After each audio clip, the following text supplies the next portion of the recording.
KaraokeBooks. The Blue Castle. Lucy Maud Montgomery. Audiobook. Chapter 6. The ordeal was not so dreadful, after all. Dr. Trent was as gruff and abrupt as usual, but he did not tell her ailment was imaginary. After he had listened to her symptoms and asked a few questions and made a quick examination, he sat for a moment looking at her quite intently. Valency thought he looked as if he were sorry for her. She caught her breath for a moment. Was the trouble serious? Oh, it couldn't be, surely. It really hadn't bothered her much, only lately it had got a little worse. Dr. Trent opened his mouth, but before he could speak the telephone at his elbow rang sharply. He picked up the receiver. Valency, watching him, saw his face change suddenly as he listened. Low, yes, yes. What? Yes, yes, a brief interval, my God. Dr. Trent dropped the receiver, dashed out of the room and upstairs without even a glance at Valency. She heard him rushing madly about overhead, barking out a few remarks to somebody, presumably his housekeeper. Then he came tearing downstairs with a club bag in his hand, snatched his hat and coat from the rack, jerked open the street door and rushed down the street in the direction of the station.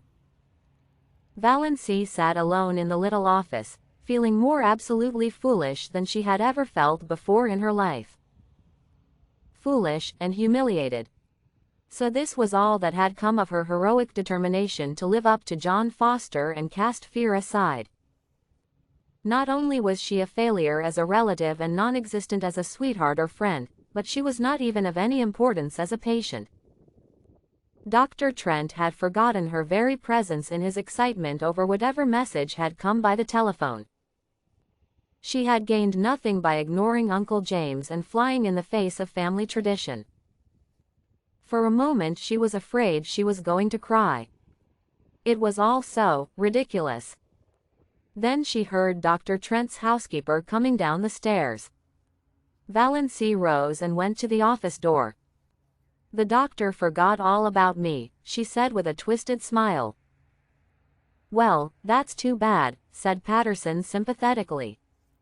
But it wasn't much wonder, poor man. That was a telegram they phoned over from the port. His son has been terribly injured in an auto accident in Montreal. The doctor had just 10 minutes to catch the train. I don't know what he'll do if anything happens to Ned. He's just bound up in the boy. You'll have to come again, Miss Sterling. I hope it's nothing serious. Oh, no, nothing serious, agreed Valency.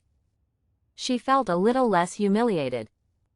It was no wonder poor Dr. Trent had forgotten her at such a moment. Nevertheless, she felt very flat and discouraged as she went down the street. Valency went home by the shortcut of Lover's Lane. She did not often go through Lover's Lane, but it was getting near supper time and it would never do to be late. Lover's Lane wound back of the village, under great elms and maples, and deserved its name. It was hard to go there at any time and not find some canoodling couple, or young girls in pairs, arms intertwined, earnestly talking over their little secrets. Valency didn't know which made her feel more self-conscious and uncomfortable. This evening she encountered both. She met Connie Hale and Kate Bailey, in new pink organdy dresses with flowers stuck coquettishly in their glossy, bare hair. Valency had never had a pink dress or worn flowers in her hair. Then she passed a young couple she didn't know, dandering along, oblivious to everything but themselves. The young man's arm was around the girl's waist quite shamelessly. Valency had never walked with a man's arm about her. She felt that she ought to be shocked. They might leave that sort of thing for the screening twilight, at least, but she wasn't shocked. In another flash of desperate, stark honesty she owned to herself that she was merely envious. When she passed them she felt quite sure they were laughing at her, pitying her. There's that queer little old maid, Valency Sterling. They say she never had a beau in her whole life, Valency fairly ran to get out of Lover's Lane. Never had she felt so utterly colorless and skinny and insignificant. Just where Lover's Lane debouched on the street, an old car was parked. Valency knew that car well, by sound, at least, and everybody in Deerwood knew it.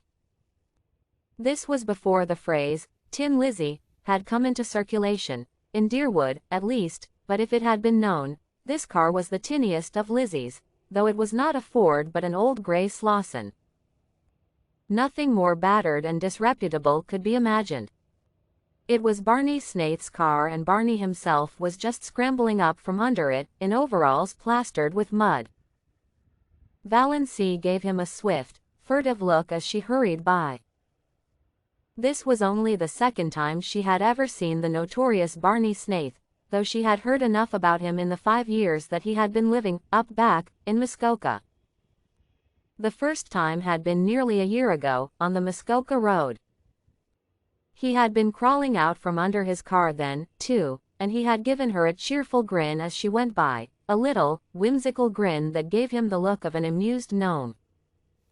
He didn't look bad. She didn't believe he was bad, in spite of the wild yarns that were always being told of him. Of course he went tearing in that terrible old gray Slauson through Deerwood at hours when all decent people were in bed, often with old, roaring Abel, who made the night hideous with his howls, both of them dead drunk, my dear.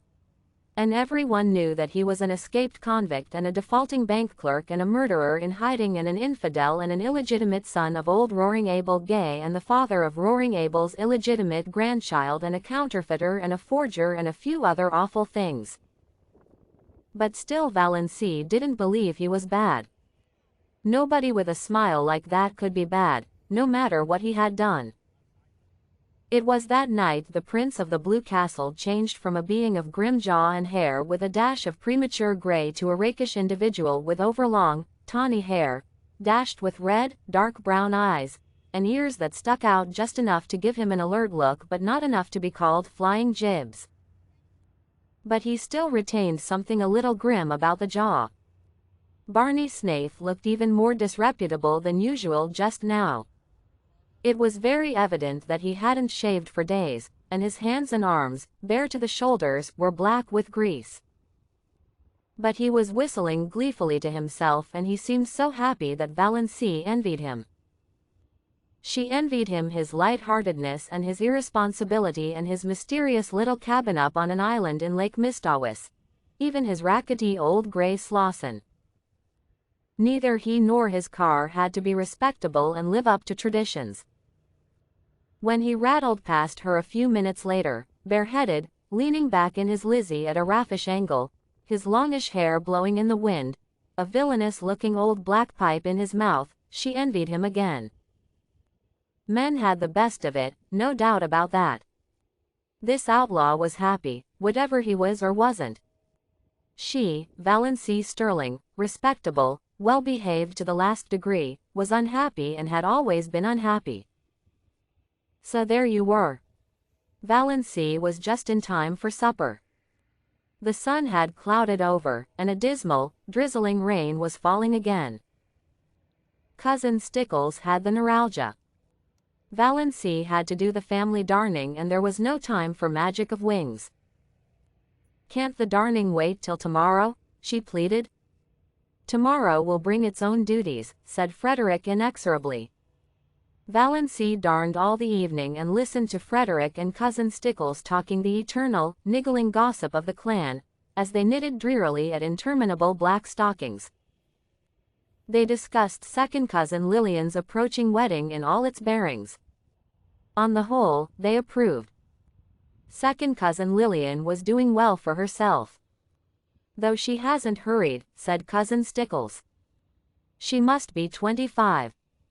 There have not, fortunately, been many old maids in our connection," said Frederick bitterly. Valency flinched. She had run the darning needle into her finger.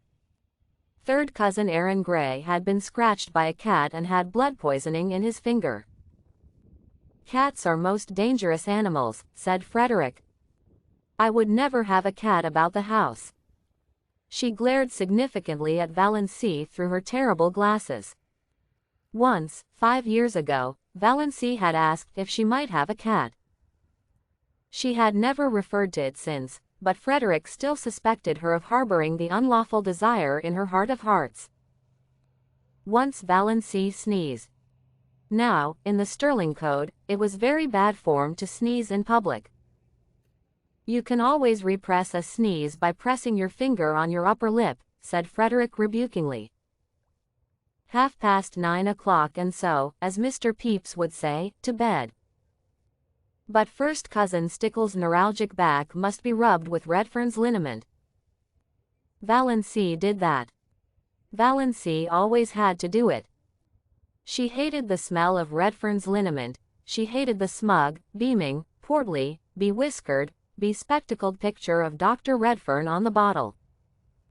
Her fingers smelled of the horrible stuff after she got into bed, in spite of all the scrubbing she gave them.